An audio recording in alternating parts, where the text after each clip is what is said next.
Hey everyone, Daniel and Chris here from IGN. Now, I've been out all morning and some big news has happened while I've been out. Do you want to catch me up on everything? It's Bond 24. News. Yeah, there's a clue behind us. Yeah, that's kind of ruined it. It's got a title. It's called Spectre. Sam Mendes was in London today at Pinewood Studios and came out and announced the name of the film, and it's called Spectre, which is pretty awesome. It's a classy title, I think. It was a very classy Bond announcement, I thought. And it's a one-word, simple title. Yeah. Like Skyfall. Better than Quantum of Solace. Yeah, because there was a point where it was an arms race with Bond titles where they get more and more elaborate, trying to outdo the last one. Now it's simplified. Yeah, and as we know, Bond, the makers of the Bond movies weren't allowed to use the word and the name Spectre because of a court case and lasting back sort of 30 years. But last year that was settled, and so they can now bring Spectre back. And who's Spectre, Daniel? Spectre are a kind of international crime organisation, and they've appeared in previous Bond movies. Yeah, a bunch of them. And yeah, just an international kind of. I guess people haven't grown up with those films. The modern equivalent would be something like a Hydra, kind of behind the scenes in nefarious organisations, pulling the strings. Do you know what Spectre stands for? Oh no, it's got some really elaborate. It's quite hard. Go on. I only know it because it's here in front of me.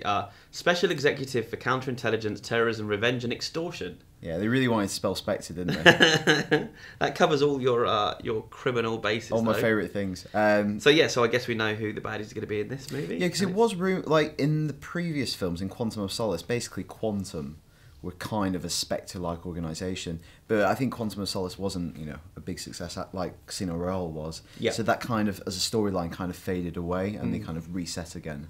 So it's going back to the old school again, a bit like these modern Bond movies have been. We also got a synopsis, and the synopsis is: a cryptic message from Bond's past sends him on a trail to uncover a sinister organisation. While M battles political forces to keep the Secret Service alive, Bond peels back the layers of deceit to reveal the terrible truth behind Spectre. What is the terrible truth? Well, who knows? We also got some casting information. We got loads of casting. Yeah, so we've got the returning players. So we've got Ralph Fiennes as M. We've got Ben Whishaw as Q, Rory Kinnear as Tanner. Miss Moneypenny. Moneypenny's back. But a new, so that's Naomi Harris, obviously. But there's a new person at the MI6 ranks. That's Andrew Scott, who's playing a character called Denby. Yeah, and so audiences would know Andrew Scott more recently from playing Moriarty in BBC's version of Sherlock. Who is a supervillain. Yeah, he's an amazing. So it's making us all think he might be a villain, but there's no especially reason if to the believe synopsis is like layers of deceit. I don't think you can trust anyone anymore. But equally, Mendes called him a new addition to the Whitehall family. But just because he's played a villain in the past, there's no reason to believe that he's going to. He's a great actor. I'm really excited he's in it. We got a couple of new Bond girls, or Bond ladies, as I believe they call them this time around. Monica Bellucci, an amazing actress, a beautiful woman. She's playing a character called Lucia Sciarra. And then Léa Seydoux, a French actress who probably best known for Blue's the Warmest Colour recently. Yeah, and she's playing Madeleine Swan. Madeleine Swan, indeed. Is that an English name? It feels like an English name. Yeah, definitely. But she's a French actress we know anyway. nothing more about them at this time, really. But there was bigger news. We have our villain, and it's been rumoured for the last few weeks. It is Christoph Waltz. Interestingly, Sam Mendes didn't actually say who he was playing. He named everyone else's character, but with Christoph Waltz, he just brought him out on stage. Now, we've been told he's playing a character called Oberhauser. Okay, and this is an established piece of Bond mythology, Oberhauser. Yes, so we've looked it up, and there's a couple of things. I'm not really sure at the moment. There's a character called Hans Oberhauser, who's an Austrian climbing and skiing instructor who taught Bond when he was a young man and became like a father figure to him, and then mysteriously disappeared. I've been seeing rumours today that he's potentially playing a character called Franz Oberhauser, who's his son, or he could be playing Hans. We just don't know at the moment.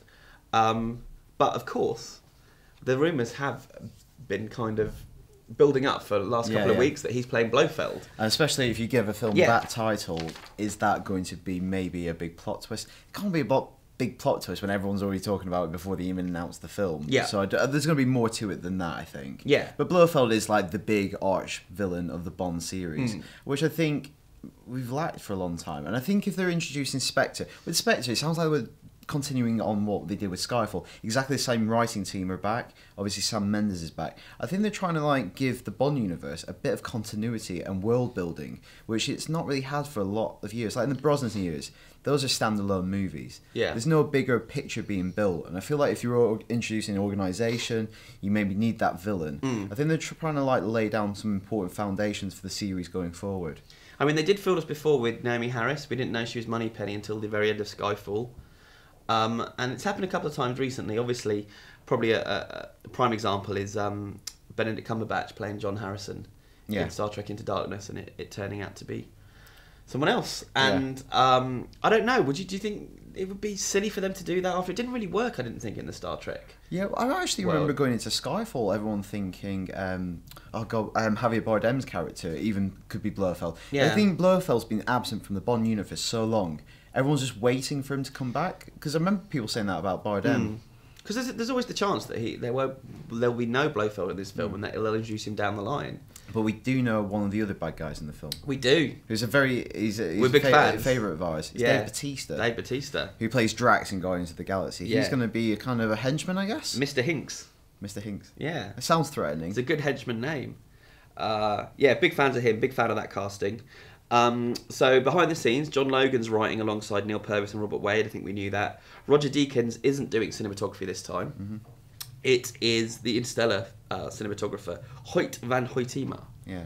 So, Interstellar looked beautiful. He's got big shoes to fill, because one of the things that Skyfall was almost unanimously acclaimed for was the way it looked. It was probably the most beautiful Bond film ever definitely. Been. Absolutely. But this guy knows what he's doing.